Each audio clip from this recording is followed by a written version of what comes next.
All right, everyone. So India has hit Pakistan and has hit several sites in Pakistan, including the Pakistani region of Punjab. And so this has led people to say that it looks like this situation is going to be more serious, or it could be more serious than what happened back in the years of 2016 and 2019. So in those years, there were terrorist attacks in Kashmir, which is the region that India and Pakistan have been vying over, and they both lay claim to it.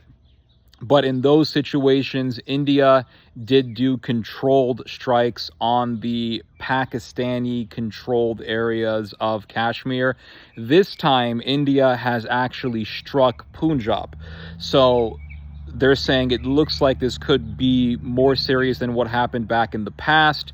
India has said that they have only done measured strikes that were not meant to be escalatory. This is what the Indians are claiming. And the Indians are saying that they only struck areas that were being used by terrorist organizations, the organizations of Jaish-e-Mohammed, and the terrorist organization Lashkar-e-Taiba. Hopefully this whole thing will calm down and there will be some sort of diplomatic intervention, but they are analysts who are saying it looks like this could be serious, and it's going to, it looks like it could, I don't want to say it is, but it looks like it could be escalating into something a lot more serious, just given the nature of India's strikes on Pakistan. Now, as I said in the last video I did on India versus Pakistan, if a serious war unfolds and there are serious casualties on both sides, and India and Pakistan are in a substantial, prolonged war, expect there to be some massive bloodshed in India, in which Hindu fanatics are going to butcher Muslims and Christians. They're going to say, Pakistan is a Muslim country, and we have 200 million Muslims here in India. We have literally Pakistan in India. How in the hell are we going to be able to maintain a Hindu country, an integral Hindu nation, if all these hundreds of millions of Pakistanis are living here, all these Muslims are living here? And you will see violence against Muslims as a result of this war. And the Hindus will use the war, the Hindu fanatics will use the war as a pretext to butcher non-Hindus. And for years, they've been saying things like, Christians are a threat to the integral nature of the Indian nation of India. Mother India is supposed to be Hindu, not Muslim, not Christian. And Christians are trying to convert Hindus to Christianity. They are a threat. They are a threat to the integrity of the Hindu nation. And they will use the chaos of the war as a way to justify mass murder. That's if India and Pakistan are in a serious war. Hopefully this whole thing will be fizzled out and will calm down. People have already been killed in Pakistan. Sadly, it's very sad to say this, but yeah, a child was murdered in the strikes, killed in the strikes, and 2 adults were also killed. And it is very sad. And this is the problem. You know, you have wars. There's an old African proverb that I heard that I really like. And it goes something like, when 2 elephants fight, it's the grass who are crushed. When 2 big nations are at war, it's the regular people who suffer. And you have civilians who are killed. Civilians have already been killed in this fight between Pakistan and India. Hopefully it will not escalate any further, or hopefully there will be some sort of diplomatic intervention that will calm things down.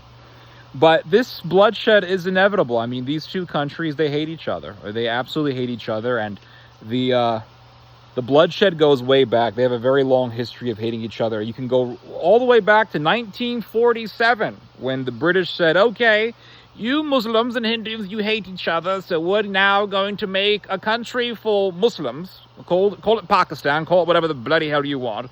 And the Hindus will have their own country, India. India will be for the Hindus and Pakistan will be for the Muslims. And so the problem is when the British did the partition of India, They never really said anything about which country owns Kashmir. They never said which country is going to own Kashmir. They never said specifically which country is Kashmir going to belong to. So there was no specific designation for Kashmir, and that's the problem.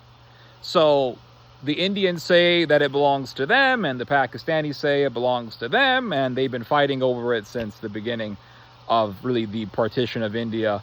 And the 1947, that was such a bloody year. Oh my God! I mean, we talk about all the murders that happened during World War II. I mean, it's like they acted as though there wasn't enough killing that was going on already in the 40s and in the 30s and during World War II. I mean, all the killings that happened in that time. And then after World War II, 1947 comes around, and it's like you have even more bloodshed. Or not even more, but you have tremendous bloodshed that happened in 1947. The Muslims and the Hindus just butchered each other, and millions of people were killed. Because the Hindus who were living in what is now Pakistan, they didn't know. They were thinking, okay, where are we going to go? We got to go to India because we're Hindus and the Muslims are going to kill us. And then you had all these Muslims who were living in India, and they knew that the Hindus would kill them, so they started heading towards Pakistan. And as the Muslims were trying to get to Pakistan, the Hindus would butcher them. And as the Hindus were trying to get to India, the Muslims would butcher them. Millions of people were killed, and it was just horrific. All the bloodshed, and they killed each other like it was nothing. They killed each other like they were stepping on ants. I mean, they killed each other so nonchalantly. It was horrific. I was reading this story from the New York Times, and they interviewed this old Indian woman who survived the massacres that happened in 1947. She's a Hindu woman. And she said, when I was a young girl, I witnessed a Muslim taking a little infant, and because the infant belonged to a Hindu family, he skewered the infant with a spear like a shish kebab, just like that. And you just read these types of stories, and you had Hindus who were raping Muslim women, you had Muslims who were raping Hindu women. It was horrific. But what happened in 1947, if you just read about it, it's really it really gives you an idea as to what would happen if the Muslims and the Hindus went on an all-out war, a serious war. You would have just so much bloodshed. And I understand that there were wars that happened in the past, but I'm talking about a war bigger than what happened in the past, what happened in the 1960s and 70s. Because remember what happened during World War I, when the Turks and the Russians were killing each other. The Turks said, well, we're in a war, so this is the best time to do genocide. And the Turks began to genocide the Armenians, and they began to genocide the Greeks and the Assyrians, and they used the war as a cover for their genocide.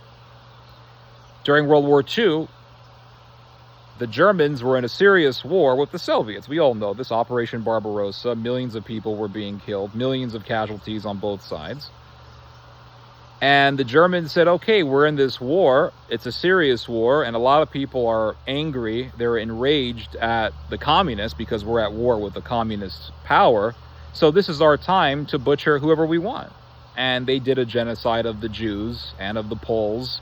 And there was also a genocide that was done of the Serbs. That genocide was done by the proxy of the Germans in the Balkans, the Croatians, who were a part of a very violent and evil paramilitary organization known as the Ustasha. My point is that they did that genocide. The Germans did their genocide under the cover of war. The Turks did their genocide under the cover of war. War is a time when a country that wants to do genocide will do a genocide. And so if the Hindu fanatics want to butcher all the non-Hindus, if they want to butcher the Muslims and the Christians, then a war is going to be their opportunity to do so. That's how they'll see it. They'll see it as their opportunity, just as the Nazis saw war as their opportunity, just like the Turks saw World War I as their opportunity. And just like Israel sees the war in Gaza as their opportunity. I mean, look at what the Israelis are doing. And the Hindus love the Israelis. Because you can sit there and argue that, well, we have the internet nowadays. And unlike back in the 30s or 40s, you know, they didn't have, we have the internet. And back in the day, they didn't have the internet. So it was easier to hide crimes. So perhaps these countries are not going to, or perhaps countries today would not do genocide because they know that anyone can just pull out an iPhone and film it. That is a bullshit argument, because Azerbaijan went into Nagorno-Karabakh and they ethnically cleansed over 100,000 Armenians out of Nagorno-Karabakh. Azeri soldiers were literally murdering Armenian civilians, beheading people, doing mass executions, and they filmed it themselves and posted it online because they were so proud of it, proud of what they were doing. So just because we have the internet doesn't mean that the internet or iPhones is going to discourage people from doing genocide. It's not. The Israelis will film their bombings of Gaza. They're proud of it. They don't give a damn. The reason why the internet and social media will not dissuade people from doing genocide is because, and this is the sad reality, when it comes to wars and people's interests, and when it comes to wars and the interest of powerful governments, genocide is the last thing that politicians give a damn about. They will use genocide, they will point to genocide if it is to their political advantage. But if it is not advantageous for them to point to genocide, they will not give a damn. If it is politically advantageous to not talk about a genocide, they will not talk about it. This is why the United States doesn't talk about the Armenian genocide as much, because we like to maintain diplomacy with the Turks. When the Turks were genociding the Armenians, the Germans actually helped the Turks. Why? They helped the Turks by not giving any protection to the Armenian workers who were building the Berlin to Baghdad railway. Even though they were working for a German railway company, the Germans, for the most part, the German militarist government of the Kaiser, relinquished any sort of its authority to protect those Armenians because the Turks wanted to murder those Armenians and the Germans wanted to maintain their alliance with the Ottoman Empire. So they abandoned, they threw under the bus their Armenian laborers and didn't give a shit. Why? To maintain diplomacy with the Ottomans. And Israel has been doing horrendous war crimes in Gaza, and the Israelis have been openly saying, we're going to continue to take more Gazan territory, and we are going to push people out of their homes. We're going to take their land, and we're going to keep soldiers there. What's this about? This is about this idea. This is about fulfilling this aspiration of making Gaza Jewish. And the Americans aren't stopping the Israelis. Why? Because it is to the advantage of the Americans to maintain an alliance with the Israelis. The Azeris did war crimes in Nagorno-Karabakh, and we have films of their war crimes. The Americans don't give a damn. Why? Because we want to maintain an alliance with Azerbaijan, because Azerbaijan is a rival against the Iranians. Plain and simple. Now, this is me just putting on my my conspiracy theory hat. This war, this conflict that's been going between India and Pakistan, the catalyst for this particular conflict was the massacre that took place in Kashmir, in which 26 people were murdered by terrorists, and these were Hindu, I believe mainly Hindu tourists who were visiting a site there in Kashmir. Now, we know for a fact that Pakistan has a history of backing these Islamists in Kashmir. But we also know for a fact that Pakistan has been a puppet of the United States. We know for a fact that the very powerful and advanced Pakistani intelligence force, ISI, was practically a creation of the CIA. Pakistani intelligence was practically an invention of the U.S. So Pakistan is a puppet of the U.S. India is a member of BRICS. BRICS is what? Brazil, Russia, India. The I stands for India. And remember what Trump said. Trump said, around the time when he entered office, that he would dismantle BRICS. And he said, this is a promise. I'm going to dismantle BRICS. Well, what happened after Russia invaded Ukraine? the United States told India, stop buying Russian energy, stop buying Russian grain. And India said, not only are we not going to stop, we are going to continue to buy Russian energy and Russian grain. So basically, the Indians told the Americans to go screw themselves. So this was to the ire of the Americans, obviously. And then all of a sudden you see this, Trump enters office, and then all of a sudden there's this terrorist attack in Kashmir. And then you see India bombing Pakistan. You read about Pakistan hitting two Indian jets. And so perhaps this attack that was done in Kashmir was something that was planned by the CIA, something that was done by the CIA, done by the Americans. Now, I can't prove this, but this is just me putting on my conspiracy theory hat. And perhaps what the Americans want is for the Indians and the Pakistanis to escalate the conflict to the point that the Americans will get involved and will work to broker a peace.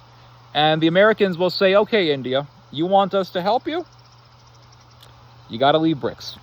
Perhaps this is what the Americans have as far as their plans go. Perhaps. It's just one of my thoughts because Trump said, I will dismantle BRICS. But we have yet to see what's going to happen. I hope this whole conflict is de-escalated because I don't want to see any more suffering. We have enough war. We have Gaza. We have Ukraine. There's enough war. There's enough killing. Life is too short for us to be killing each other. But here we are, killing each other as humans have always done for the purposes of territory and ideology and greed, land. And the last thing that we give a damn about is human life. Even though human life is the most necessary thing for a society. Without humans, you have no society. Without humans, you have no nation. Without humans, you have no country. Without humans, you have no economy. Without humans, you have no government. Without human beings, you have no business. You have no industry. You have no corporations. You have no cooperation. Without humanity, there is nothing. And yet, humanity is the one thing that we care the least about. Anyway, those are my thoughts on that. You guys just heard some theology. God bless.